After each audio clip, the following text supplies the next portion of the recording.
Hello प्यारे विद्यार्थियों, मैं आपका organic chemistry educator Yogesh Jain स्वागत करता हूं आपका इटूस इंडिया में। और अब इन इटूस इंडिया हिंदी माध्यम के बच्चों के लिए जेईई और नीट का कंटेंट लेके आया है। ठीक है, बेसिकली क्या है, पहले इंग्लिश मीडियम के बच्चों के लिए था, अब हिंदी मीडियम के बच्चों के लिए भी हम लोगों ने शुरू किया है, इटूस इंडिया ने शुरू किया है। तो आप लोगों को कोई परेशानी नहीं होगी अब। ठीक है, हिंदी माध्यम के बच्चे जो अपने आप को थोड़ा सा वो सोचते थे कि यार इटूज ने इंग्लिश मीडियम के लिए कर रखा है, हिंदी मीडियम के लिए नहीं कर रखा, अब हिंदी मीडियम के लिए भी इटूज ने शुरू कर दिया है। तो मैं आपको कार्बनिक रसायन पढ़ाऊंगा बेटा। और कार्बनिक रसायन में देखो, हम जो सबसे पहला टॉपिक स्टार्ट करने वाले हैं वो है आईयूपीएसी। जो आपको पता ही है, सबसे पहला आईयूपीएसी स्टार्ट होता है, फिर हम समावयवता की तरफ चले जाते हैं, आइसोमेरिज्म, फिर हम सामान्य कार्बनिक रसायन जीओसी की तरफ चले जाएंगे। ठीक है, ऐसे करते करते हम लोग एक दिन कार्बनिक रसायन को खत्म कर लेंगे। ठीक है, लेकिन आईयूपीएसी स्टार्ट करने से पहले मैं कुछ आपको कार्बनिक रसायन की थ्योरी बताना चाहता हूं कि कैसे कार्बनिक रसायन की शुरुआत हुई, कितने सालों पहले हुई, एक कहानी के माध्यम से। तो देखो बेटा, कहानी कुछ इस प्रकार है कि 200 से 250 साल पुरानी है कार्बनिक रसायन, ज़्यादा पुरानी नहीं है, 200 से 250 साल पुरानी। एक्चुअल में क्या है कि जो कार्बन था ना, कार्बन के पास एक विशेष गुणधर्म था। वो विशेष गुणधर्म क्या था? श्रृंखलन का, कैटिनेशन का। वो बहुत लंबे लंबे लंबे लंबे सहसंयोजक बंध बनाकर और यौगिक बना सकता था। कई सारे यौगिक आए जो कार्बन के सहसंयोजक बंध से जुड़ जुड़ के नए यौगिक बनते जा रहे थे। अब क्या है कि उनके अध्ययन को करना अलग से अनिवार्य था।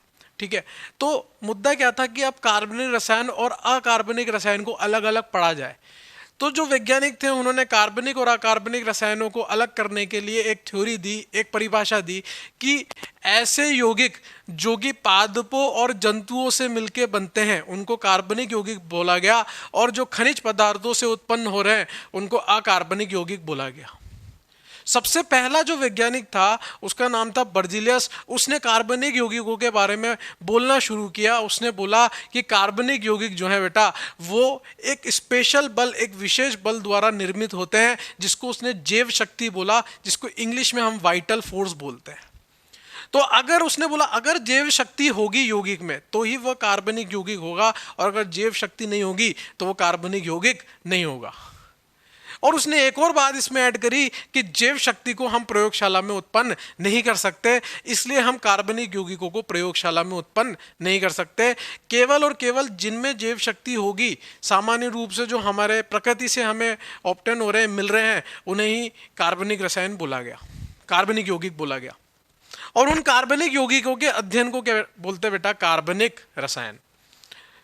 अब क्या हुआ, कुछ सालों बाद जब जैसे साल बीते, लगभग 1828 की बात है कि अब देखो, साल तो इतना कोई खास मैटर नहीं करता, लेकिन 1820 से 1830 के बीच की बात है। वोलर नाम का एक वैज्ञानिक था। वोलर नाम का वैज्ञानिक क्या कर रहा था बेटा? एक अकार्बनिक रसायन को गर्म कर रहा था, और उस अकार्बनिक रसायन का नाम क्या था बेटा? अमोनियम साइनेट। अमोनियम साइनेट, इसको गर्म कर रहा था बेटा। कौन कर रहा था? वोलर, जिसको इंग्लिश में होलर बोलते हैं। तो वोलर अमोनियम साइनेट को गर्म कर रहा था, और थोड़ी देर बाद जब वो अपनी प्रयोगशाला में, मतलब इसको गर्म करके छोड़ गया वो, और थोड़ी देर बाद जब अपनी प्रयोगशाला में वापस लौटा तो वो आश्चर्यचकित हो गया। दुनिया में एक नया करिश्मा हुआ और हमें ऑब्टेन हुआ, हमें मिला हमारा पहला कार्बनिक यौगिक जो प्रयोगशाला में उत्पन्न हुआ था, जिसका नाम था यूरिया। देखो, हमें यूरिया के बारे में पहले से पता था कि यह कार्बनिक यौगिक है, क्योंकि जो एनिमल्स की बॉडी, यानी कि जंतुओं की बॉडी से एक्सक्रीट आउट हो रहा है, जो बाहर निकल रहा है, उसमें यूरिया पहले से मौजूद था। हमें यूरिया के बारे में जानकारी पहले से थी, लेकिन हमने प्रयोगशाला में कभी भी यूरिया को नहीं बनाया था। तो पहला कार्बनिक यौगिक जो प्रयोगशाला में बना, पहला कार्बनिक यौगिक प्रयोगशाला में उत्पन्न,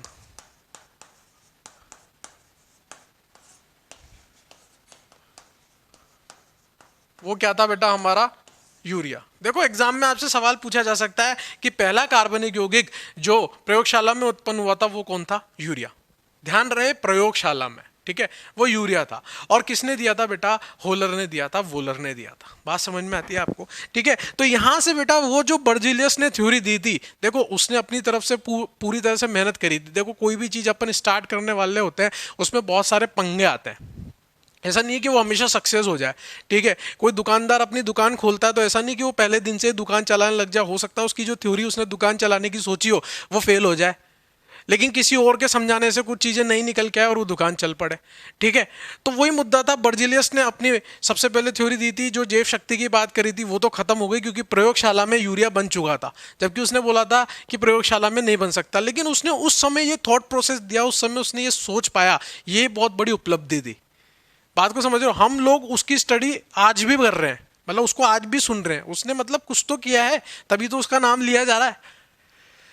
तो क्रांति तो बेटा वोलर लेके आया। क्रांति वोलर क्यों लेके आया? क्योंकि वोलर ने पहला कार्बनिक रसायन यूरिया हमें प्रयोगशाला में दिया और इसके बाद हम रुके नहीं, क्योंकि हमने एक उपलब्धि हासिल कर ली थी। वोलर आगे दे पाया हो नहीं दे पाया हो, लेकिन आगे कोल्बे नाम का वैज्ञानिक आया, उसने हमें एसिटिक अम्ल दे दिया। फिर बर्थलोट आया, उसने हमें मीथेन दे दिया। फिर हम रुके नहीं। ऐसे लोग आते गए, वैज्ञानिक, नए नए वैज्ञानिक आते गए और नए नए कार्बनिक यौगिक हमें मिलते गए और हमारी कार्बनिक रसायन में नए नए यौगिक जुड़ते गए। अब मुद्दा क्या था कि अब हमें नई परिभाषा की जरूरत थी, क्योंकि पहली परिभाषा जो थी, पहली परिभाषा क्या थी बेटा? कि ऐसे यौगिक जो पादपों और जंतुओं द्वारा उत्पन्न होते हों उन्हें कार्बनिक यौगिक कहा गया था, और उनके अध्ययन को कार्बनिक रसायन बोला था। और उसने बर्जीलियस ने अपना बोल दिया था कि जिनके पास जैव शक्ति हो उन्हीं को कार्बनिक यौगिक कहा जाएगा। लेकिन अब मुद्दा यह था कि यह थ्योरी तो फेल हो चुकी थी, अब हमें नई परिभाषा की उम्मीद थी। तो एक नई परिभाषा मार्केट में क्या आई कि ऐसे यौगिक, भाई सबसे ज्यादा कॉमन क्या था? जितने भी नए नए यौगिक आते जा रहे थे कार्बनिक यौगिक, उनमें एक चीज कॉमन थी बेटा, वो क्या था? कार्बन। तो वैज्ञानिकों ने मिलकर एक नई परिभाषा बना दी कि ऐसे यौगिक जिनमें कार्बन होते हैं उन्हें कार्बनिक यौगिक बोलते हैं। लेकिन यह 100% ट्रू नहीं थी, इसमें बहुत सारी कमियां थी। क्यों? क्योंकि बहुत सारे ऐसे उदाहरण थे बेटा जिसमें कार्बन तो थे लेकिन वो कार्बनिक यौगिक नहीं थे, जैसे कार्बन मोनोऑक्साइड, CO2, Na2CO3 इत्यादि। ये सारे के सारे कैसे हैं बेटा? इन सब में कार्बन मौजूद है, लेकिन ये सब कैसे हैं बेटा? अकार्बनिक यौगिक हैं। कार्बन सब में है लेकिन कैसे हैं? अकार्बनिक यौगिक हैं। तो बताओ ये परिभाषा भी क्या हो गई? फेल, कि जिनमें कार्बन होते हैं वह कार्बनिक यौगिक होते हैं। ये परिभाषा फेल हो गई भैया। बहुत सारे अकार्बनिक यौगिक है हमारे पास जिनमें कार्बन है, तो ये परिभाषा फेल। फिर हमें एक और नई परिभाषा की आवश्यकता पड़ी। हमने एक और नई परिभाषा निकालने की कोशिश करी, मतलब हमने नहीं, वैज्ञानिकों ने एक नई उपलब्धि को पाना चाहा। तो उन्होंने क्या बोला कि ऐसे यौगिक जिनमें कार्बन, हाइड्रोजन और कई अन्य परमाणु हो सकते हैं उन्हें कार्बनिक यौगिक बोला गया।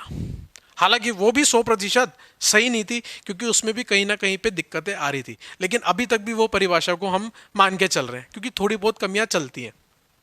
भाई धंधा चल पड़ा, हमारा धंधा चल पड़ा, कुछ ना कुछ कमियां होती है धंधे में, ठीक है, उसको सॉर्ट आउट किया जा सकता है, उसको याद रखा जा सकता है कि भाई ये चीज नहीं करनी है। बात समझ में आई? तो आओ इधर देखते हैं कि नई परिभाषा के अनुसार क्या कहना चाह रहे थे। तो नई परिभाषा के अनुसार ऐसे यौगिक जिनमें कार्बन, हाइड्रोजन और कई अन्य परमाणु होते हैं उनको क्या बोला गया बेटा? उनको कार्बनिक यौगिक बोला गया। जैसे CH4 हो गया, CH3OH हो गया, CH3NH2 हो गया, और जैसे कि CH3COOH हो गया, CH3CHO हो गया। ये सब कैसे हैं? ये सब कार्बनिक यौगिक है, क्योंकि इसमें कार्बन भी है, हाइड्रोजन भी है, और उसके अलावा अन्य परमाणु ऑक्सीजन, नाइट्रोजन, फास्फोरस, सल्फर कुछ भी हैं। ये सब कैसे हैं? कार्बनिक यौगिक। लेकिन फिर भी कुछ ऐसे यौगिक थे जिनमें हाइड्रोजन नहीं था, फिर भी उनको कार्बनिक यौगिक बोला गया, जैसे CCl4। कोई दिक्कत नहीं, याद रख लेंगे थोड़े बहुत। तो CCl4 कैसा है बेटा? कार्बनिक यौगिक है, लेकिन इसमें केवल कार्बन है, हाइड्रोजन नहीं है। बात समझ में आ रही है आपको? फिर इसके बाद हम काफी हद तक पहुंच गए थे, हमें परिभाषा मिल गई थी, एक हमारे कार्बनिक यौगिक में एक अलग क्रांति आ गई थी। अब हमें और ज्यादा अध्ययन करना था कार्बनिक रसायन में, और अंदर डीप में जाना था। तो हमने क्या किया बेटा? एक नई परिभाषा इजाद करी, हाइड्रोकार्बन। अंदर घुसते जा रहे हैं हम, डीप में जाते जा रहे हैं। ए आया, फिर A फॉर एप्पल आया, फिर सेंटेंस आया, फिर पैराग्राफ आया, फिर हमने बोलना चालू किया, फिर हमने अखबार पढ़े, हमने मूवीज देखी इंग्लिश में, वैसे ही कार्बनिक रसायन की बात थी बेटा, पहले परिभाषा आई, कुछ मॉलिक्यूल आए, कुछ यौगिक आए, और अब हम इस हद तक पहुंच गए थे कि हमें अब उसको बिल्कुल डिराइव फॉर्म में पढ़ना था, व्युत्पन्न रूप में पढ़ना था। तो हमने एक नई ब्रांच बना दी जिसको बोला हाइड्रोकार्बन। अब हाइड्रोकार्बन नाम से पता चल रहा होगा बेटा आपको कि ऐसे यौगिक जिनमें केवल कार्बन और हाइड्रोजन, ध्यान से सुनना, केवल लगाया मैंने, जिनमें केवल कार्बन होंगे और हाइड्रोजन होंगे वही हाइड्रोकार्बन होंगे, इसके अलावा कोई नहीं। जैसे अगर मैं उदाहरण के तौर पे आपको बताऊं तो कार्बन हाइड्रोजन, जैसे CH4, इसमें कार्बन है और हाइड्रोजन है, ये क्या है बेटा, हाइड्रोकार्बन है। और देखो CH2 डबल बॉन्ड CH2, देखो परेशान नहीं होना, आपको लिखना कुछ नहीं है, अभी मैं सारा थ्योरी पूरा लिखा दूंगा आपको, पूरा बोर्ड पे लिखूंगा, आप उसको कॉपी कर लेना पोज करके, ठीक है। लेकिन अभी सुनते जाओ, एक कहानी चल रही, कहानी के रूप में सुनो, ठीक है। हाइड्रोकार्बन आया, हाइड्रोजन और कार्बन होंगे CH4, CH2 double bond CH2, HC triple bond CH, देखो इसमें भी कार्बन है, हाइड्रोजन है, ये भी क्या है, हाइड्रोकार्बन। और देखो ये क्या है, बेंजीन, बेंजीन में भी कार्बन है और हाइड्रोजन है, ये सब कैसे हैं बेटा, हाइड्रोकार्बन है। इनमें हाइड्रोजन और कार्बन के अलावा कोई भी परमाणु नहीं है। क्या ये CH3OH हाइड्रोकार्बन होगा, नहीं, ये CH3OH हाइड्रोकार्बन नहीं होगा, क्योंकि इसमें कार्बन और हाइड्रोजन के अलावा ऑक्सीजन भी आ रहा है। लेकिन क्या ये कार्बनिक यौगिक होगा, हाँ भाई, मैं मना कहाँ कर रहा, मैंने पहले लिखा था ये कार्बनिक यौगिक तो है, लेकिन ये हाइड्रोकार्बन नहीं है, क्योंकि हाइड्रोकार्बन में केवल क्या होंगे बेटा, कार्बन होंगे और हाइड्रोजन होंगे। अब हमें हाइड्रोकार्बन तो पता चल गया सर, लेकिन इस CH3OH के लिए भी तो कुछ नाम दो। तो फिर हमने एक और परिभाषा निकाली और उसको बोला हाइड्रोकार्बन व्युत्पन्न, हाइड्रोकार्बन डेरिवेटिव। देखो मैं आपको इंग्लिश में भी बताऊंगा टर्मिनोलॉजी और हिंदी में भी बताऊंगा, क्योंकि आगे चल के आपको इंग्लिश पढ़नी है। जब आप कॉलेज में जाओगे तो ऐसा नहीं है वहाँ आपको हिंदी सुनने को मिलेगी, वहाँ आपको इंग्लिश में ही पढ़ना पड़ेगा, मजबूरी है। लेकिन क्योंकि आप अभी कंपटीशन की तैयारी कर रहे हो, आपको कंपटीशन को फाइट करना, और अभी तक आप हिंदी मीडियम पढ़ते आ रहे हो, मैं खुद हिंदी मीडियम से बिलोंग करता था, लेकिन मैंने फाइट किया, ठीक है। और हिंदी मीडियम वाले बच्चे बहुत तीव्र गति से चीज़ों को अडॉप्ट करते हैं, इसीलिए वो कॉलेज में जाके भी आराम से हिंदी से इंग्लिश में कन्वर्जन होता है, सीख लेते हैं, कोई बड़ी बात नहीं है। लेकिन अगर हम अभी से शुरुआत करें, हिंदी तो पढ़ ही रहे, हिंदी के साथ साथ इंग्लिश भी सीखते चलते हैं। क्योंकि मैं उसका दूसरा कारण भी बताता हूँ बेटा आपको, कभी मैं आपको बताऊँ, देखो एग्जाम जब होता है तो इंग्लिश में और हिंदी में दोनों में पेपर आता है, एक तरफ इंग्लिश लिखी होती है, एक तरफ हिंदी, और अगर हिंदी में कुछ गड़बड़ है और इंग्लिश में गड़बड़ नहीं है तो उस क्वेश्चन को कभी भी गलत नहीं माना जाएगा। अगर आपको हिंदी वाले सवाल में गलती लग रही है तो आप इंग्लिश वाले को जाके देखो, अगर इंग्लिश वाले सवाल में भी गलती होगी तो ही उस सवाल को गलत माना जाएगा। इंग्लिश को थोड़ी महत्वता ज़्यादा दी, कोई फर्क नहीं पड़ता, बदल देंगे सब अपन, टेंशन नहीं लेनी। तो ये हाइड्रोकार्बन था। अपन हाइड्रोकार्बन व्युत्पन्न की बात कर रहे हैं बेटा, तो हाइड्रोकार्बन व्युत्पन्न क्या है, ऐसे यौगिक जो हाइड्रोकार्बन से उत्पन्न हुए हों, हाइड्रोकार्बन से इजाद किए गए हों, उनको हाइड्रोकार्बन व्युत्पन्न कहा जाता है। ऐसे यौगिक जिनमें कार्बन हो, हाइड्रोजन हो, उसके अलावा कोई अन्य परमाणु या समूह लगाओ, उसको हाइड्रोकार्बन व्युत्पन्न कहा गया। मतलब जो हाइड्रोकार्बन नहीं है लेकिन उनसे बनाए गए हैं, कार्बन हाइड्रोजन के अलावा कोई दूसरा परमाणु लगाया गया है, तो उसको हाइड्रोकार्बन व्युत्पन्न कहा गया। तो यहां तक पूरा अपन पहले लिखेंगे, उसके बाद अपन सीखेंगे कि कैसे हाइड्रोकार्बन्स को या कैसे कार्बनिक यौगिकों को दर्शाते हैं, कैसे लिखते हैं, ठीक है।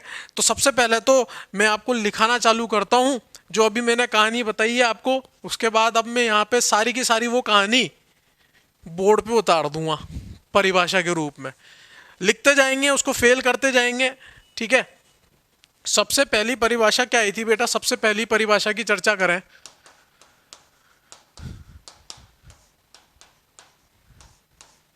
वह यौगिक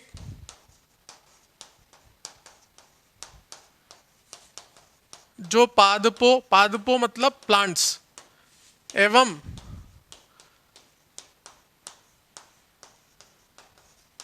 जंतुओं से उत्पन्न हुए हों, उन्हें कार्बनिक यौगिक कहते हैं।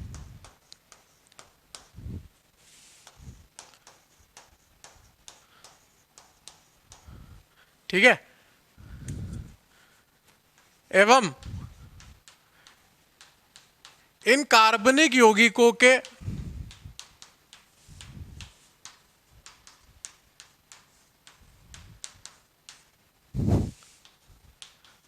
अध्ययन को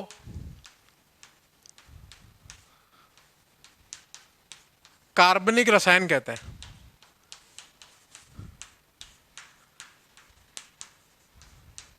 नोट्स बनाने हैं अपने को बढ़िया से। देखो नोट्स बढ़िया से बने होते हैं, एक बार अगर आप लिखते हो ना कोई भी चीज़, तो आप मानो नहीं मानो वो आपके दिमाग में फिट हो जाती है, कहीं ना कहीं जाके आपके दिमाग में फिट हो जाएगी, क्योंकि आपने लिखा है, डेजा वू वाली फीलिंग आएगी।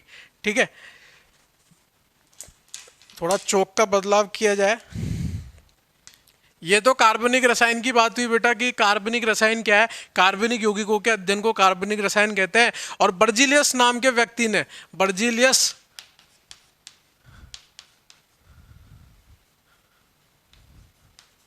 नाम के वैज्ञानिक ने क्या बोला था कि जिनके पास जैव शक्ति होगी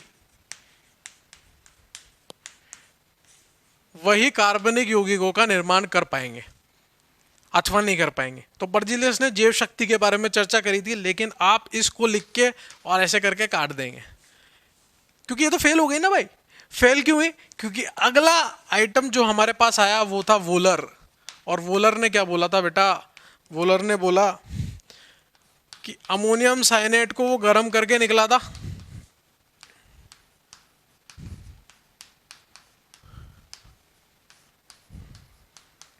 अमोनियम साइनेट, इसको उसने गर्म किया बेटा, और उसको क्या प्राप्ति हुई?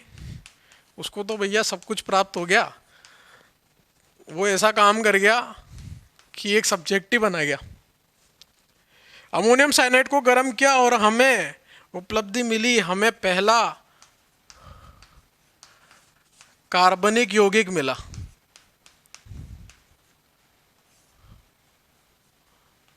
कार्बनिक यौगिक प्रयोगशाला में उत्पन्न।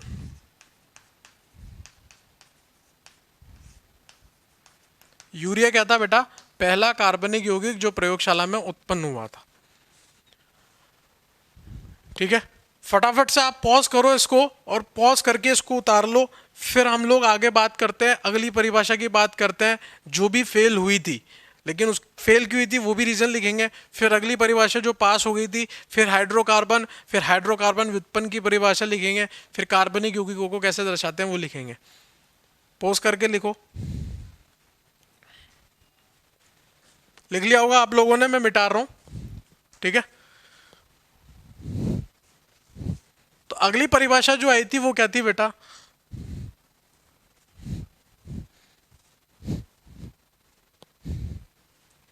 अगली परिभाषा हमारे पास आई, वह यौगिक जिनमें कार्बन होते हैं उन्हें कार्बनिक यौगिक कहा गया।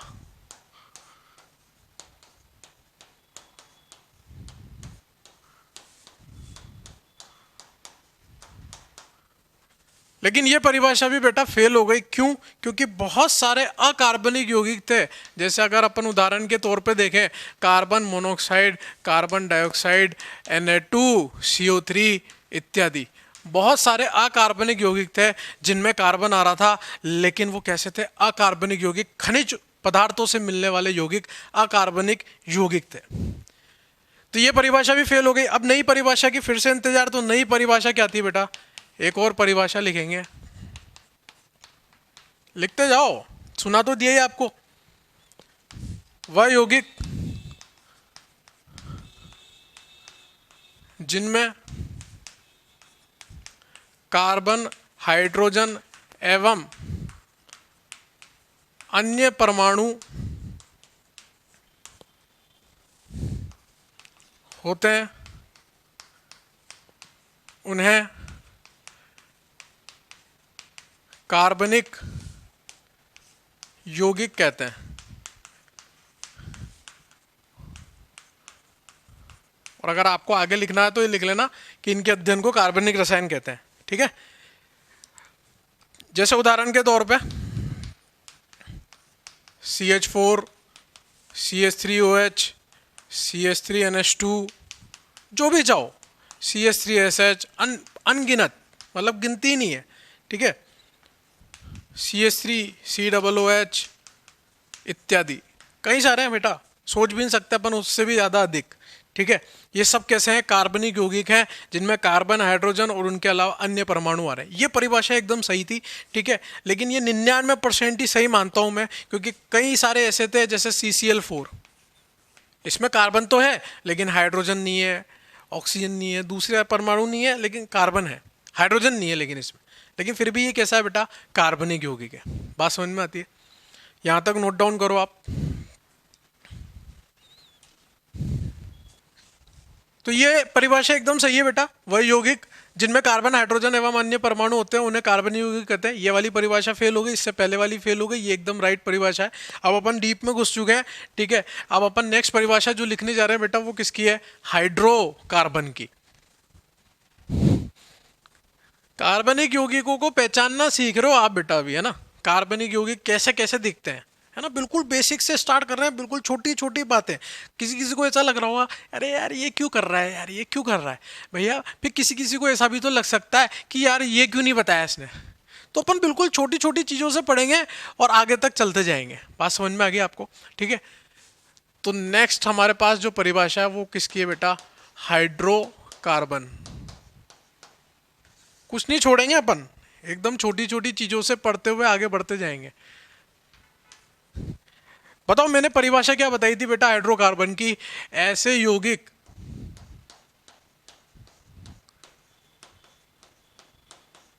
जिनमें केवल कार्बन एवं हाइड्रोजन होते हैं उन्हें हाइड्रो कार्बन कहते हैं।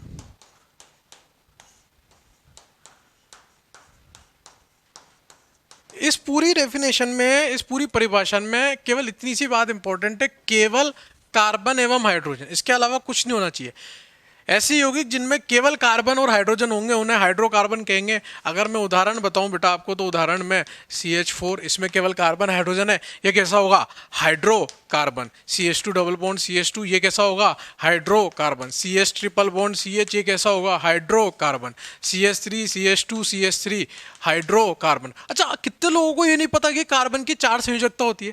भाई ये सबको पता होना चाहिए कि कार्बन की संयोजकता 4 ही होती है, 5 नहीं हो सकती।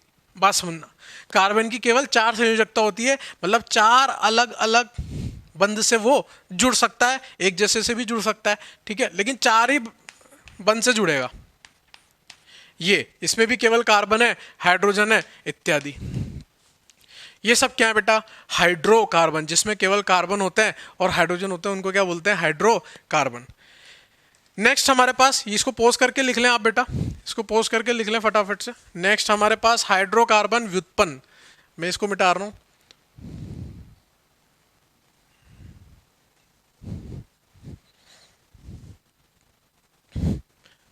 तो हाइड्रोकार्बन व्युत्पन्न के बारे में बेटा अपन ने क्या पढ़ा था अभी, कि हाइड्रोकार्बन व्युत्पन्न क्या होते हैं? हाइड्रोकार्बन व्युत्पन्न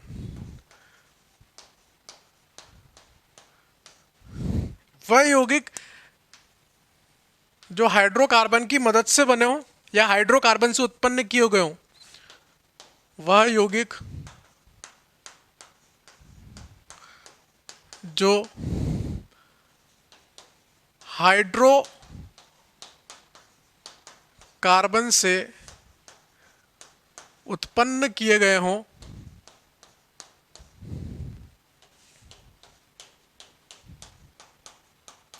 या जिनमें कार्बन, हाइड्रोजन एवं अन्य परमाणु होते हों उन्हें हाइड्रोकार्बन व्युत्पन्न कहा गया है। अब ठीक है, परिभाषा लिख ली, इसको अपन प्रैक्टिकली समझते हैं एक बार, ठीक है ना। देखो मैंने यहाँ पे लिखा RH। अब ये जो R है ना बेटा आपके लिए बिल्कुल नया है। इस R का मतलब क्या है, कार्बनिक रसायन में इस R का मतलब होता है कि इसमें केवल कार्बन है और हाइड्रोजन है, इसके अलावा कुछ भी नहीं है। इस R का मतलब जो कार्बन और हाइड्रोजन रखता हो, इसके अलावा कोई दूसरा परमाणु नहीं रखता हो। इस R में कार्बन हाइड्रोजन है और यहाँ पे हाइड्रोजन है। बताओ ये पूरा का पूरा क्या है, एक हाइड्रोकार्बन है, क्योंकि इस पूरे यौगिक में या तो केवल कार्बन है या फिर हाइड्रोजन है। और इस R को क्या बोला गया बेटा, अगर इस R अकेले की बात करूं, हाइड्रोजन हटा दूं इसमें से, तो इस R को बोला गया बेटा एल्कील समूह। क्या बोला गया, एल्कील समूह। अगर मैं इस हाइड्रोजन को, इस हाइड्रोकार्बन में से इस हाइड्रोजन को हटा दूं और इसकी जगह कोई G समूह लगा दूं, G थोड़ा बढ़िया से लिख लो, G समूह लगा दूं, राइटिंग ठीक है यार, अंग्रेजी में ठीक है, तो क्या बनेगा Rg। इस Rg में जो R वाला पार्ट है वो तो एल्कील समूह है, और जो G है बेटा उस G को क्या बोला गया, क्रियात्मक समूह। ये क्या है आपका, क्रियात्मक समूह। और R क्या है बेटा आपका, R है आपका एल्कील समूह।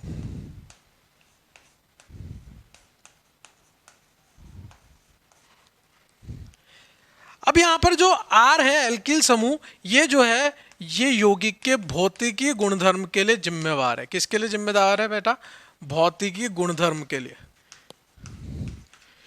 मतलब मैं जैसे जैसे कार्बन को बढ़ाता जाऊंगा यौगिक के भौतिकी गुणधर्म बदलते जाएंगे। जी के बदलने से भौतिकी गुणधर्म में कोई खास फर्क आता नहीं है, केवल एल्किल समूह के बदलने से भौतिकी गुणधर्म में फर्क पड़ता है। क्रियात्मक समूह जो है वो किसके लिए रेस्पॉन्सिबल है, किसके लिए जिम्मेवार है बताओ, रासायनिक गुणधर्म।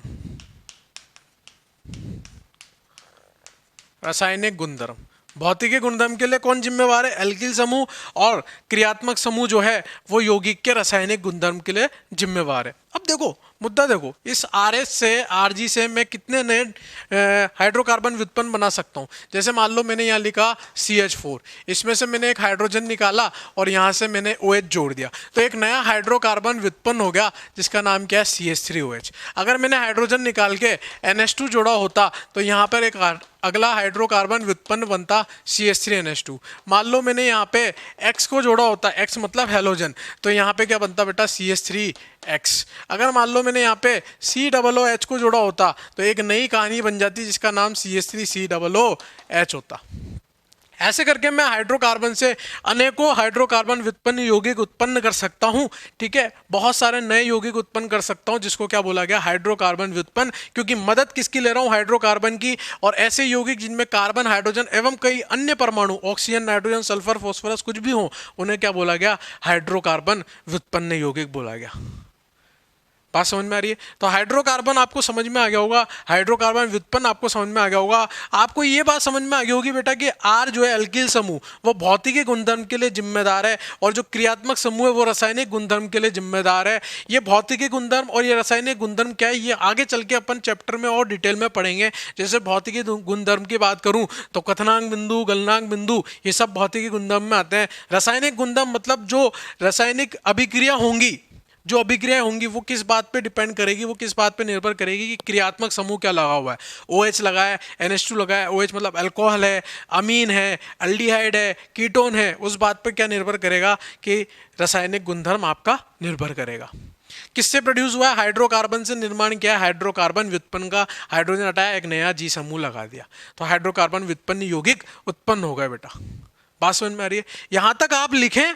इसके बाद हम लोग क्या देखेंगे कि हाइड्रोकार्बन सीख लिया, हाइड्रोकार्बन व्युत्पन्न सीख लिया, कार्बनिक यौगिक क्या होता है वो सीख लिया। अब मुद्दा क्या है दिमाग में कि यार सर ये तो ठीक है, ये सब समझ में आ गया हमको, आप ये लिख रहे हो, कैसे लिख रहे हो, ये CH4 लिख दिया, ये सब लिख दिया, तो कैसे कार्बनिक यौगिकों को दर्शाते हैं, कौन कौन से तरीके से दर्शाते हैं, नेक्स्ट हमारा टारगेट वो रहेगा। बात समझ में आ रही है, तो पहले इतना नोट डाउन करें।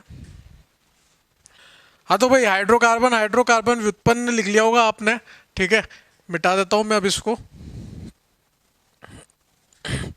अब नेक्स्ट अपना जो टारगेट है बेटा, जो अपने को सीखना है वो क्या सीखना है अपने को कि भैया हमें ये सब पता चल गया सर, हाइड्रोकार्बन क्या होता है, हाइड्रोकार्बन व्युत्पन्न क्या होता है, ये सब हमारे को क्लियर हो गया। ठीक है, हमारे को कोई दिक्कत नहीं आ रही, कोई परेशानी नहीं आ रही, कोई चिड़चिड़ापन नहीं है। अब नेक्स्ट मुद्दा जो हमारे पास है वो क्या है बेटा, कि कार्बनिक यौगिकों का, दिख रहा है आप लोगों को, कार्बनिक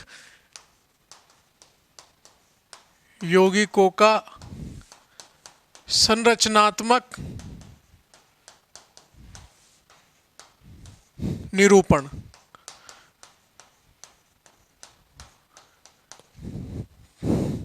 कि कैसे कार्बनिक यौगिकों को हम दर्शाते हैं, कार्बनिक यौगिकों का निरूपण कैसे करते हैं हम लोग, वो हमें सीखना है।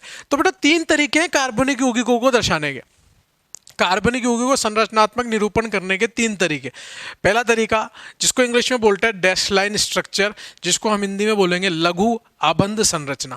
दूसरा तरीका जिसको इंग्लिश में बोलते हैं कंडेंस्ड स्ट्रक्चर, जिसको हम हिंदी में बोलेंगे संघनित संरचना। और तीसरा तरीका जिसको हम इंग्लिश में बोलते हैं बॉन्ड लाइन स्ट्रक्चर, जिसको हम हिंदी में बोलेंगे बंद रेखीय संरचना। और आपको तीनों तरीके आने चाहिए, तीनों को एक दूसरे में अंतर परिवर्तन करना भी आना चाहिए, एक दूसरे में बदलना भी आना चाहिए। कोई एक तरीका दिया हो उससे दूसरा तरीका लिखना आना चाहिए, दूसरा दिया हो तो उससे तीसरा तरीका लिखना आना चाहिए, एक दूसरे में उनका बदलाव करना आना चाहिए। कुछ भी चीज़ लिखी हो, मतलब एक लैंग्वेज है। जैसे अपन ने A for apple, B for boy सीखा, आ से अनार, आ से आम सीखा, वैसे ही ये कार्बनिक यौगिकों की एक लैंग्वेज है, ऐसे लिखते हैं। ठीक है, तो सबसे पहले क्या है, लघु आबंध संरचना, जिसको अब इंग्लिश में डैश लाइन स्ट्रक्चर भी कहते हैं बेटा।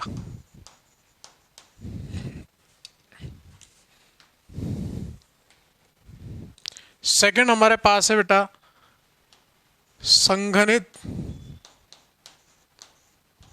संरचना, जिसको अब इंग्लिश में कंडेंस्ड स्ट्रक्चर कहते हैं। ठीक है, और तीसरा जो हमारे पास है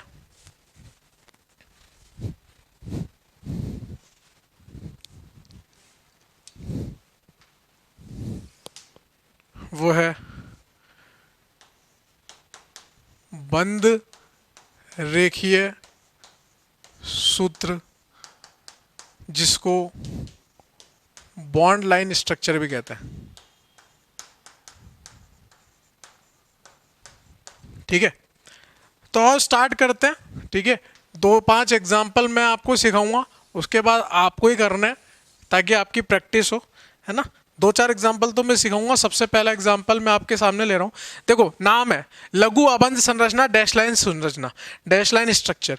हर एक परमाणु दूसरे परमाणु से किससे विभेदन होगा, उसका विभेदन होगा बेटा एक लघु आबंध से, एक डैश से, जिसको सहसंयोजक बंध भी बोलते हैं। हर परमाणु दूसरे परमाणु से किससे सेपरेट होगा, एक डैश से सेपरेट होगा। और वो डैश क्या है बेटा, कोवेलेंट बॉन्ड, सहसंयोजक बंध। मुझे पता है कार्बन की 4 संयोजकता होती है, मैं उसी का पूर्ण रूप से इस्तेमाल करूंगा। यहाँ पे hydrogen hydrogen hydrogen hydrogen hydrogen hydrogen hydrogen और यहाँ पे हाइड्रोजन। एक पहला तरीका जिससे हम कार्बनिक यौगिकों को दर्शाते हैं, कार्बनिक यौगिकों का संरचनात्मक निरूपण करते हैं, वो कौन सा है, लघु आबंध संरचना, जिसमें हर परमाणु दूसरे परमाणु से किससे सेपरेटेड, डैश से। और ये डैश कुछ नहीं है और यह है सहसंयोजक बंध। अगर इसी संरचना को मुझे संघनित संरचना के रूप में लिखना है तो मैं ये डैश हटा भी सकता हूं और कुछ डैश लिख भी सकता हूं, लेकिन मुझे कंडेंस करके लिखना है, मुझे इसको छोटे रूप में लिखना है। तो कैसे लिखते हैं बेटा, एक कार्बन लिखा, सबसे ये वाला कार्बन लिखा, इससे कितने हाइड्रोजन जुड़े हुए हैं, यहाँ पे हाइड्रोजन लिखा और उनकी संख्या नीचे लिख दी। फिर इससे क्या जुड़ा हुआ है, कार्बन जुड़ा हुआ है, कार्बन लिख दिया। फिर उससे कितने हाइड्रोजन जुड़े हुए हैं, 2 हाइड्रोजन जुड़े हुए हैं बेटा, 2 नीचे संख्या लिख दी। बात समझ में आ रही है आपको। फिर तीसरा कार्बन लिखा हुआ है, ये तीसरा कार्बन लिख दिया, इससे कितने हाइड्रोजन जुड़े हुए हैं बेटा, 3 हाइड्रोजन जुड़े हुए हैं। आवाज आ रही है आपको, बढ़िया बढ़िया आवाज आ रही है, शानदार। ठीक है, तो यहाँ पर देखो आप, इस कार्बन इस कार्बन और इस कार्बन में, इस कार्बन से 3 हाइड्रोजन जुड़े थे, मैंने उन तीनों हाइड्रोजन को कंपाइल करके लिख दिया, 2 हाइड्रोजन को कंपाइल करके लिख दिया, 3 हाइड्रोजन को कंपाइल करके लिख दिया। और ये जो छोटे रूप में लिखा है इसी को क्या बोलते हैं बेटा, संघनित संरचना बोलते हैं। चौड़े में लिखा है तो लघु आबंध संरचना, और उसको बिल्कुल शॉर्ट में लिख दिया तो क्या बोल दिया, संगनी संरचना। अब इसी आइटम को अगर मुझे बंद रेखीय सूत्र में लिखना है तो बंद रेखीय सूत्र में बेटा क्या करते हैं, जिगजैग लाइन खींचते हैं, टेढ़ी मेढ़ी लाइनें खींचते हैं। ये मैंने टेढ़ी मेढ़ी लाइनें खींच दी, जिगजैग लाइन खींच दी। जिगजैग लाइन में हर एक कोना, ये जो जितने भी कोने हैं बेटा, ये वाला कोना, ये वाला कोना और ये वाला कोना, हर कोना क्या दर्शा रहा है, कार्बन दर्शा रहा है। हर एक लाइन क्या दर्शा रही है, एक संयोजकता को दर्शा रही है। बताओ कार्बन की कितनी संयोजकता होती है, 4 संयोजकता होती है। एक संयोग, ये कार्बन है, इसकी एक संयोजकता पूर्ण है, बची कितनी, 3। और वो 3 क्या होंगे भाई, लघु आपन सूत्र में वो 3 क्या थे, हाइड्रोजन थे। एक कार्बन से ये दूसरा कार्बन जुड़ा हुआ है, बाकी के 3 क्या थे बेटा, हाइड्रोजन थे। जो नहीं दिख रहा वो क्या है, हाइड्रोजन है। और जो दूसरी चीज नहीं दिख रही, जो कॉर्नर्स पे आ रही है, वो क्या है, कार्बन है। इसके अलावा अगर कोई दूसरा अन्य परमाणु आएगा तो उसको हम लिखेंगे। मान लो ऑक्सीजन आया, नाइट्रोजन आया, तो उसको हम लिखेंगे। लेकिन हम पहले इस यौगिक की चर्चा कर रहे हैं, तो ये कार्बन, ये भी क्या है कार्बन, ये भी क्या है कार्बन। इस कार्बन की कितनी संयोजकता पूर्ण है बेटा, एक संयोजकता पूर्ण है। बाकी की संयोजकता किससे पूर्ण हो रही होगी, हाइड्रोजन की, जिसको हमें दर्शाने की आवश्यकता नहीं है। इस कार्बन की कितनी संयोजकता पूर्ण है, 2। अब कितने हाइड्रोजन बचे, 2, तो यहां पे 2 हाइड्रोजन होंगे, ये 2 हाइड्रोजन ये रहे। यहां पे कितनी संयोजकता पूर्ण है, 1, बचे कितना हाइड्रोजन, 3, ये 3 हाइड्रोजन ये रहे। बात समझ में आ रही है क्या आपको, सिंपल है। तो सबसे आसान तरीका कौन सा है, बंद रेखीय सूत्र। बड़े बड़े यौगिकों को हम किस में लिखना पसंद करते हैं, बंद रेखीय सूत्र में, क्योंकि इससे समय भी बचता है और साथ ही साथ शॉर्ट में लिखाई में जाता है। वरना अगर मैं इस लघु आबंध सूत्र में लिखना चाहूंगा तो भैया कॉपियां भर जाएगी, किताबें भर जाएगी, और उतनी इंफॉर्मेशन हमें किताब में नहीं मिल पाएगी जितनी मिलनी चाहिए। तो ये पहला आइटम था। एक और एग्जाम्पल देखते आओ। यहाँ पे सारे के सारे बंद कैसे थे बेटा, सारे के सारे बंद सिग्मा बनते। एक बंद आ रहा था, कोई द्विबंध कोई त्रिबंध नहीं आया, सारे के सारे एक बंद है। देखो एकल बंद है सारे के सारे। अगर मान लो मैं दूसरा एग्जांपल आपके सामने लिखूं जिसमें मैंने यहाँ पे द्विबंध बना दिया। इस कार्बन की कितनी संयोजकता पूर्ण है बेटा, 2। बाकी की 2 मैंने हाइड्रोजन से पूर्ण कर दी। इस कार्बन की 3 संयोजकता पूर्ण है, बाकी की 1 मैंने हाइड्रोजन से पूर्ण कर दी। इस कार्बन की 1 संयोजकता पूर्ण है, बाकी की मैंने हाइड्रोजन से पूर्ण कर दी। क्योंकि मुझे पता है और आपको भी पता है कि कार्बन की अधिकतम संयोजकता कितनी हो सकती है, 4। तो मैंने चारों को खेल में ले लिया। बात समझ में आ रही है। इस कार्बन की भी 4 संयोजकता पूर्ण है, इस कार्बन की भी 4 संयोजकता पूर्ण है, इस कार्बन की भी 4 संयोजकता पूर्ण है। अब मैं इसको संगणित रूप में लिखना चाहूं, भाई ये कौन सा था, लघु आबंध। हर एक परमाणु दूसरे परमाणु से किससे सेपरेट है, डैश से सेपरेट है, कोवेलेंट बंध से सेपरेट है, सहसंयोजक बंध से सेपरेट है, एक लघु आबंध से सेपरेट है। अगर मैं इसको संगणित सूत्र में लिखना चाहूं बेटा, तो संगणित सूत्र में लिखूंगा तो ये कार्बन मैंने लिखा ये वाला, इससे कितने हाइड्रोजन जुड़े हुए हैं, 2 हाइड्रोजन जुड़े हुए हैं। तो यहां हाइड्रोजन लिख के उसके नीचे 2 लिख दिया। फिर इस कार्बन से एक नया कार्बन जुड़ा हुआ है तो उस कार्बन को लिख दिया। इस कार्बन से कितने हाइड्रोजन जुड़े हैं बेटा, 1 हाइड्रोजन जुड़ा है, तो 1 लिखने की आवश्यकता नहीं है, हम हाइड्रोजन से लिख के काम चला लेंगे। इस कार्बन से कितने हाइड्रोजन जुड़े हैं, 3 हाइड्रोजन जुड़े हैं, 3 लिख दिया सर। लेकिन इसको देख के तो ऐसा लग रहा है कि वैलेंसी कंप्लीट नहीं है, संयोजकता पूर्ण रूप से कंप्लीट नहीं, क्योंकि इस कार्बन से तो 3 हाइड्रोजन जुड़ने चाहिए थे, इस कार्बन से 2 जुड़ने। भैया जो लिखा है एकदम सत्य लिखा है, इसमें कोई छेड़छाड़ नहीं है। अगर यहाँ 2 हाइड्रोजन लिखा है तो आपको जब इसको चौड़े में लिखोगे तो आपको 2 ही लिखने हैं, इसमें 1 जुड़ा है तो आपको 1 ही लिखना है। अगर आपकी संयोजकता पूर्ण नहीं हो पा रही है तो आप द्विबंध लगाओ, त्रिबंध लगाओ, आपको फुल छूट है। लेकिन संगणित सूत्र को छेड़छाड़ ना करें, अपनी मर्जी से यहाँ 3, अपनी मर्जी से यहाँ 2 ना करें। जितने हाइड्रोजन लगे हुए हैं उतने ही उस कार्बन से लगाएं, बाकी की संयोजकता आप द्विबंध त्रिबंध से पूर्ण कर सकते हैं। अब इसी आइटम को अगर मुझे बंद रेखीय सूत्र में लिखना है तो देखो मैं इस आइटम को बंद रेखीय सूत्र में कैसे लिख सकता हूँ। 3 कार्बन है, मैंने 3 कार्बन को ऐसे लिख दिया, ये कार्बन, ये कार्बन, ये कार्बन, क्योंकि मुझे पता है हर एक कोना क्या रिप्रेजेंट कर रहा है, हर एक कोना क्या दर्शा रहा है बेटा, कार्बन को दर्शा रहा है। ये कार्बन है, ये कार्बन है, ये कार्बन है। अब मुझे पता है जब मैं इस लघु आबंध सूत्र को देख रहा हूं तो इस कार्बन और इस कार्बन के बीच में क्या है बेटा, द्विबंध आ रहा है। तो इस कार्बन और इस कार्बन के बीच में क्या आएगा, द्विबंध आएगा। बात समझ में आ रही। अब इस कार्बन की कितनी संयोजकता पूर्ण है, 2 संयोजकता पूर्ण है। एक तो एक बंध ये रहा और दूसरा बंध ये रहा, 2 बंध से इसकी संयोजकता पूर्ण है। अब बची कितनी, 2, और वो 2 क्या होंगे, हाइड्रोजन, जो कि हमने अभी लघु आबंध सूत्र में या संगणित सूत्र में देखो इस कार्बन से कितने हाइड्रोजन जुड़े, 2। अपने आप मुझे पता चल गया यहां से 2 ही जुड़ेंगे। इस कार्बन की कितनी संयोजकता पूर्ण है बताओ, 1, 2 और 3, यानी कि कितनी संयोजकता बची होगी, 1, और वो उसमें क्या लगा होगा, हाइड्रोजन, तो वही हाइड्रोजन लगा हुआ है। इस कार्बन की कितनी संयोजकता पूर्ण है बेटा? इस वाले की बेटा एक संयोजकता पूर्ण है, बची क्या? तीन। तीन कौन होंगे? हाइड्रोजन, वो ये रहे। अपने आप देखो, अपने आप आ रहा है, मैं कुछ नहीं कर रहा। अगर आपको इससे ये लिखना होगा तो आप क्या लिखोगे? कार्बन, एक कार्बन, एक कार्बन। इस कार्बन से कितने का हाइड्रोजन जुड़े होंगे? दो, क्योंकि दो संयोजकता पूर्ण है तो कार्बन, और उससे दो हाइड्रोजन जुड़े हैं। उल्टा सोचो, उल्टा। इस कार्बन की तीन संयोजकता पूर्ण है, एक हाइड्रोजन, तो वो लिख दिया, और इस कार्बन से तीन हाइड्रोजन, तो वो लिख दिया। और अगर आपको इससे लघु आबंध सूत्र बनाने को बोलूं तो ये कार्बन, ये कार्बन, कार्बन, तीनों को डैश से सेपरेट करो, उसके बाद ये द्विबंध बना दो, बाकी की बची हुई संयोजकता जो है हाइड्रोजन से पूर्ण कर दो। हर एक परमाणु दूसरे परमाणु से किससे सेपरेट होगा? डैश से। अभी दो तीन एग्जांपल और मैं आपको कराऊंगा, उसके बाद सब आपको करना, मैं कुछ नहीं करूंगा, आपको ट्राई करना। मैं तीनों में से कोई एक दे दूंगा, इसलिए ध्यान से सुनते रहें, देखते रहें, समझते रहें। ठीक है, यहां तक पॉज करके आप नोट डाउन कर लें, मैं अगले पे चल रहा हूं।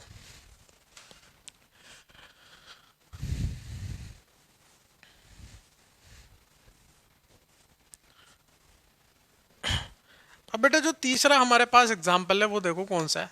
सारे एग्जाम्पल मैं अलग अलग ले रहा हूं ताकि आपको दिक्कत नहीं आए, सभी प्रकार की प्रोफाइल आपके लिए कवर कर दे रहा हूं। CH3 C triple bond CH। बताओ यहाँ पे हर एक परमाणु दूसरे परमाणु से किससे सेपरेट है? इस परमाणु को इस परमाणु से देखो डैश से सेपरेट है, हर परमाणु एक दूसरे से डैश से सेपरेट है। यहाँ पे इस कार्बन और इस कार्बन के बीच में कितने बंध आ रहे हैं? तीन बंध आ रहे हैं, इसको बोलते हैं त्रिबंध।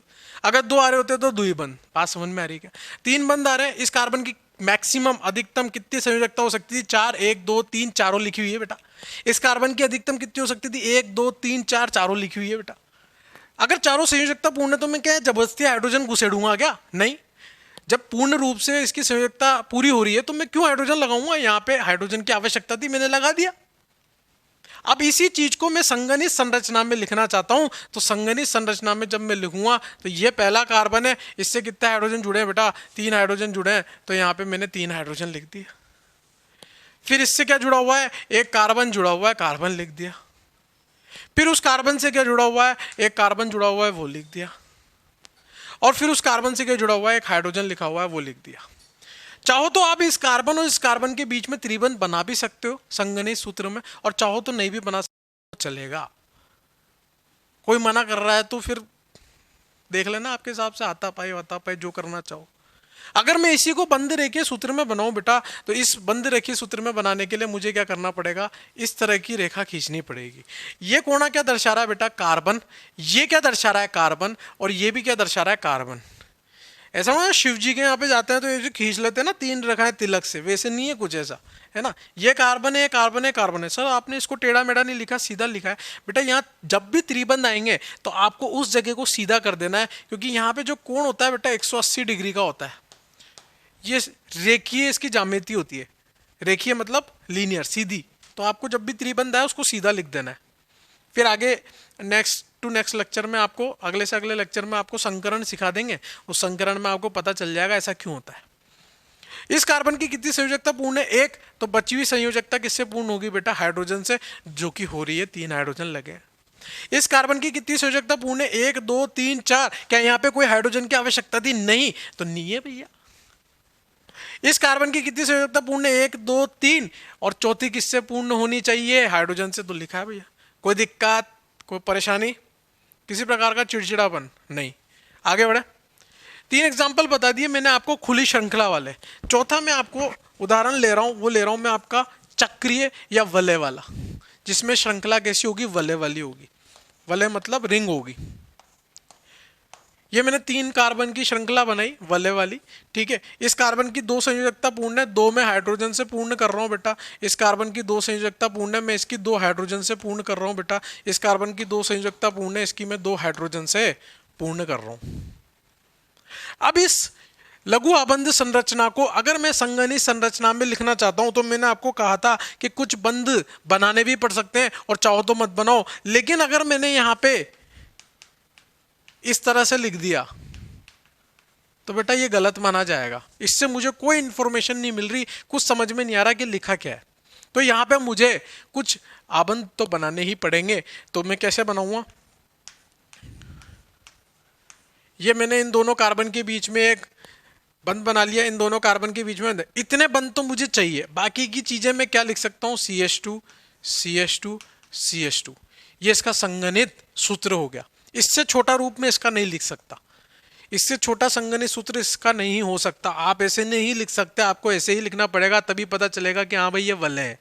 अब इसी आइटम को अगर मुझे बंद रेखीय सूत्र में बनाना है तो बताओ, सबके दिमाग में एक ही चीज चल रही होगी कि सर त्रिकोण बना लो, ट्राइंगल बना लो। बना लिया, ये कार्बन है, ये कार्बन है, ये कार्बन है।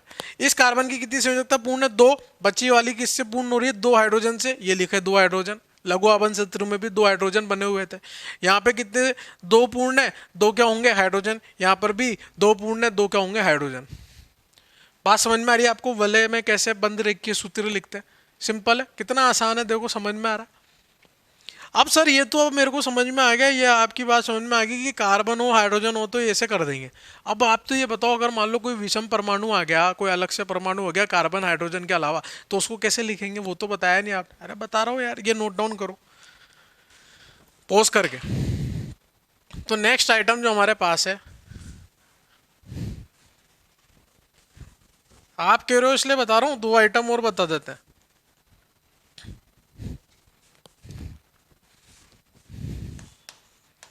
पांचवा,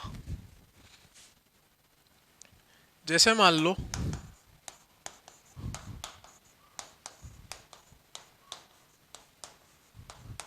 कार्बन हाइड्रोजन के अलावा अब अपने पास ऑक्सीजन भी आ गया, और हमें पता है ऑक्सीजन की कितनी संयोजकता होती है? 2 संयोजकता होती है, अगर उस पर कोई आवेश नहीं आ रहा है तो। ठीक है, तो यहाँ पे अगर मैं इसका संगणित संरचना लिखना चाहूंगा तो कार्बन लिखूंगा, उससे 3 हाइड्रोजन चिपके हुए हैं, फिर ऑक्सीजन, फिर कार्बन, फिर 3 हाइड्रोजन। इस कार्बन से 3 हाइड्रोजन लिखे, लिख दिए, ऑक्सीजन चिपका, ऑक्सीजन लिख दिया, फिर ऑक्सीजन से कार्बन चिपका, वो लिख दिया, और 3 हाइड्रोजन लिख दिए। ये संगणित सूत्र हो गया इसका।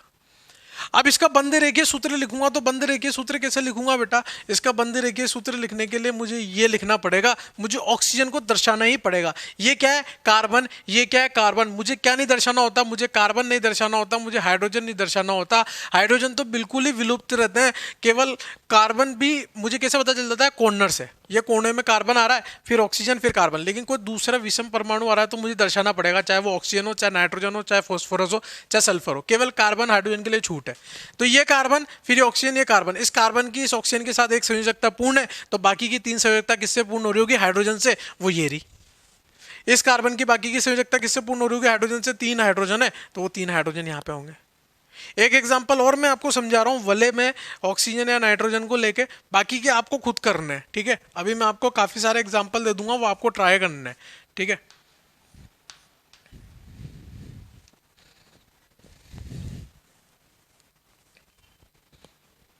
चलो मैं आपको एक काम करता हूं, आपकी बार बंद रेखीय सूत्र लिख के दे रहा हूं और उससे मैं आपको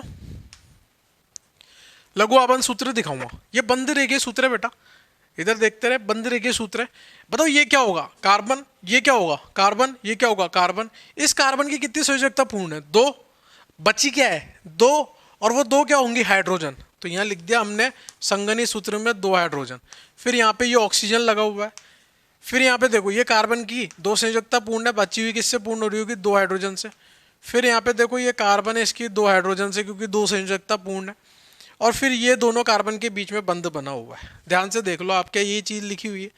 तो भैया जब मैंने इससे इसका बंध रेखीय सूत्र बनाता तो इस ऑक्सीजन को दिखाना जरूरी था, मैंने दिखा दिया। अब इससे अगर मैं लघु आबंध सूत्र लिखना चाहूंगा तो यहाँ पे कार्बन, ये ऑक्सीजन, ये कार्बन, ये कार्बन और ये ऑक्सीजन। बस अब मुझे क्या करना है? सबको चौड़े में लिखना है, हर एक परमाणु दूसरे परमाणु से डैश से सेपरेट करना है। तो मैं पहले चारों संयोजकता पूर्ण कर लेता हूँ। ऑक्सीजन की 2 होती है तो 2 ही रहने देता हूँ, और वहां पे क्या लिख दूंगा? Hydrogen, hydrogen, hydrogen, hydrogen, hydrogen, hydrogen.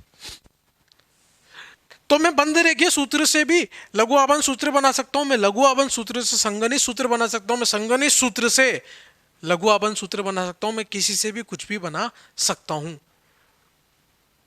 बात समझ में आ रही? अब मैं आपको काफी सारे सवाल दे रहा हूं, आप खुद ट्राई करो उसको, उसके बाद मैं डिस्कस करूंगा उनको, फिर बाकी का अगले लेक्चर में पढ़ेंगे। ठीक है, तो मैं यहां मिटा रहा हूं, पॉज करके आप इसको लिख लो।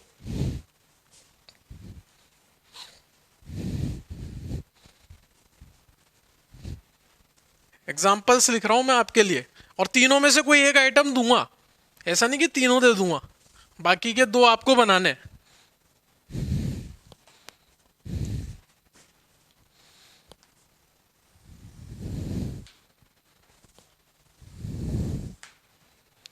ये वही डैश लाइन स्ट्रक्चर है यहाँ पे, है ना।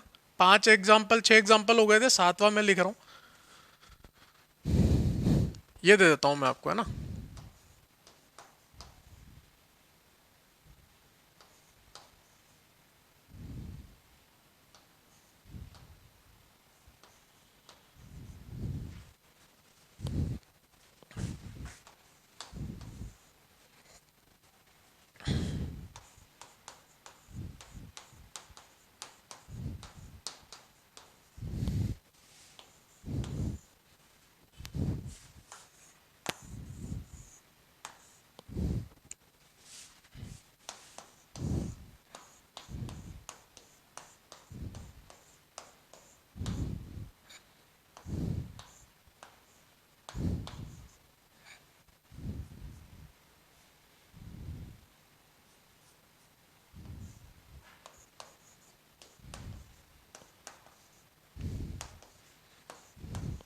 मैंने आपको कुछ संगणित सूत्र दिए हैं, कुछ लघु आबंध सूत्र दिए हैं और एक बंदे देखिए सूत्र दिया है। आपको बाकी के बचे हुए को फिल करना है, ठीक है। नोट करो, सॉल्व करो, वापस मिलता हूं मैं आपको। हाँ तो भैया आपने ट्राई किया होगा। 7वें नंबर का जो सवाल है, 7वें नंबर का सवाल है, अगर मैं इस कार्बन की बात करूं, इस कार्बन से 3 हाइड्रोजन जुड़े हैं बेटा, तो 3 हाइड्रोजन को चौड़े में लिख दिया अपन ने। फिर अगला क्या जुड़ा हुआ है, एक कार्बन जुड़ा हुआ है, उससे एक हाइड्रोजन जुड़ा हुआ है, फिर एक कार्बन जुड़ा हुआ है, उससे 2 हाइड्रोजन जुड़े हुए हैं। बस संगणित सूत्र में यही इंफॉर्मेशन है कि कार्बन है और हाइड्रोजन है। अब सर इसकी तो संयोजकता पूर्ण है, 1 2 3 4 इसकी तो पूर्ण है, इस हाइड्रोजन वाइड्रोजन की पूर्ण है, सर इस कार्बन की तो 3 ही संयोजकता पूर्ण हो रही है, अब क्या करें। तो भैया क्या करें, यहाँ पे चौथी संयोजकता हमने द्विबंध से पूर्ण कर दी। अब देखो 1 2 3 4 इसकी चारों संयोजकता पूर्ण है, 1 2 3 4 इसकी भी चारों संयोजकता पूर्ण है। आपको संगणित सूत्र के साथ छेड़छाड़ नहीं करनी, आप चाहो द्विबंध लगा लो, त्रिबंध लगा लो, आपकी इच्छा है। बात समझ में आ रही है। ये एग्जाम्पल अभी मैंने थोड़ी देर पहले खुद से कराया था और अब मैंने ऐसे लिख दिया, वो भी नहीं हो रहा। फिर इधर देखो, अगर मैं इसके बंद रेखीय सूत्र की बात करूं तो क्या आ जाएगा, ये आ जाएगा। इस कार्बन की एक संयोजकता पूर्ण है, बाकी की किससे पूर्ण हो रही होगी, हाइड्रोजन से। इस कार्बन की 3 संयोजकता पूर्ण है, बाकी किससे पूरी हो रही होगी, एक हाइड्रोजन से। इस कार्बन की 2 संयोजकता पूर्ण है, बाकी किससे पूर्ण हो रही होगी, 2 हाइड्रोजन से। जो नहीं दिख रहे वो क्या है, हाइड्रोजन, और जो कोणों पे आ रहे हैं वो क्या है, कार्बन। अगर कोई दूसरा परमाणु आएगा तो उसको लिख देंगे। अब देखो इस तरह के सवाल, जैसे यहाँ पे 2 लिख दिया नीचे, तो इस तरह के सवालों को करने का कैसे करते हैं, पहले संगणित सूत्र को थोड़ा चौड़े में लिख लेंगे। जैसे CH3 लिखा हुआ है, फिर CH कितनी बार लिखा है बेटा, 2 बार, तो मैं CH फिर CH फिर CH3 ऐसे लिख लूंगा यार, उसमें क्या फर्क पड़ रहा है, 2 बार लिख लूंगा। तो अब देखो जब इसका लघु आबंध सूत्र बनाऊंगा तो पहला कार्बन है, उससे कितने हाइड्रोजन जुड़े हैं, 3 हाइड्रोजन जुड़े हुए हैं। फिर दूसरा कार्बन है, उससे कितना हाइड्रोजन जुड़ा है, 1। फिर तीसरा कार्बन है, उससे कितना हाइड्रोजन जुड़ा है, 1। फिर चौथा कार्बन है, उससे कितना हाइड्रोजन जुड़ा है, 3। और इस कार्बन की सबसे पहले तो इस कार्बन की देखते हैं चारों संयोजकता पूर्ण है। इस कार्बन की कितनी संयोजकता पूर्ण है, 3। अब पूर्ण करनी है, अगर मैं इधर पाइबंद लगा देता हूं बेटा, तो कितने कार्बन की संयोजकता हो जाएगी, 5। बेकार हो गया काम, पाप हो गया, घोर पाप। पाप नहीं करना, कार्बन की 5 संयोजकता लगानी भैया। अगर कार्बन की किसी ने 5 संयोजकता लगा ली तो अपने आप के थप्पड़ मार ले वो, यहां लगाएंगे। ऐसा करने से इस कार्बन की चारों संयोजकता पूर्ण हो गई, इस कार्बन की भी चारों संयोजकता पूर्ण हो गई और इस कार्बन की भी चारों संयोजकता पूर्ण होगी। अब इसी का अगर मुझे बंद रेखीय सूत्र बनाना है तो बहुत आसान है बेटा।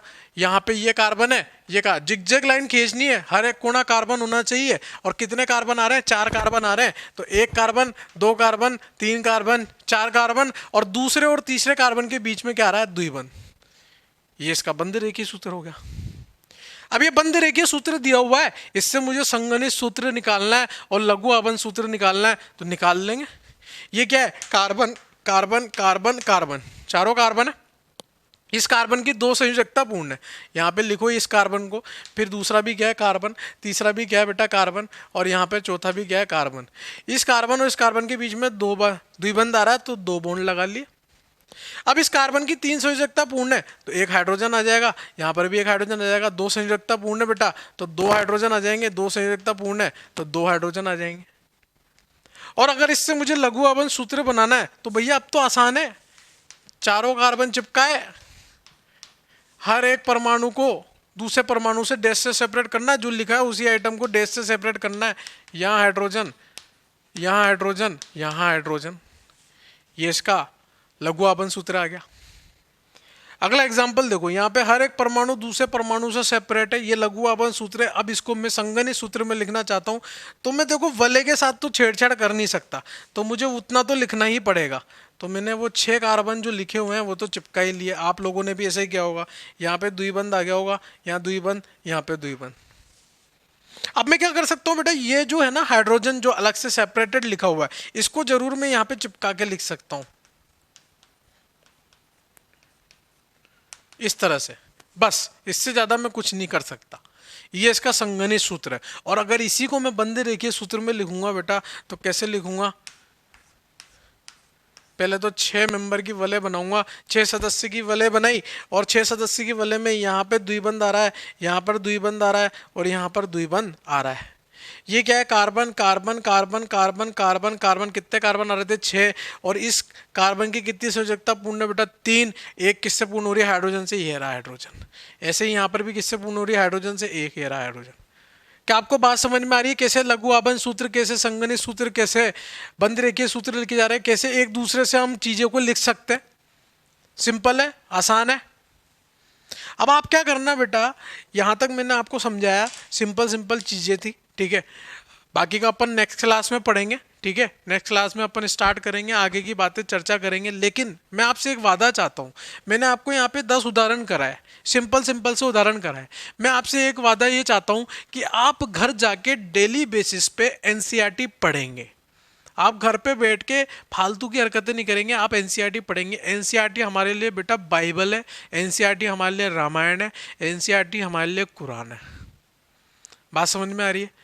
अगर मैं कार्बनिक रसायन की बात करूं, आपके सिलेबस की बात करूं, जेई के कंटेंट की बात करूं, तो मतलब ऐसा भगवान की किताबों से कंपेयर नहीं कर रहा मैं, मतलब अपने हिसाब से, मतलब ऑर्गेनिक केमिस्ट्री के हिसाब से बात कर रहा हूँ, ठीक है। तो आप क्या करो, चैप्टर नंबर 5 खोलो, है ना, उस चैप्टर नंबर 5 में जाओ, एनसीईआरटी की भाग 2 के, है ना, भाग 2 रासायनिक विज्ञान के भाग 2 में एनसीईआरटी किताब में चैप्टर नंबर 5 खोलोगे, तो उसके अंदर जाके आप देखोगे कई सारे कार्बनिक यौगिक लिखे हुए हैं।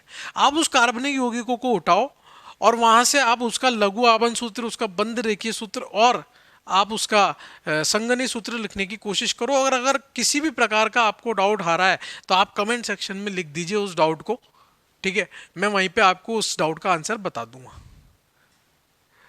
तो तब तक के लिए गुड बाय। मैं आशा करता हूँ आप एनसीईआरटी को पढ़ेंगे, ठीक है। एनसीईआरटी को पढ़ना बहुत आवश्यक है।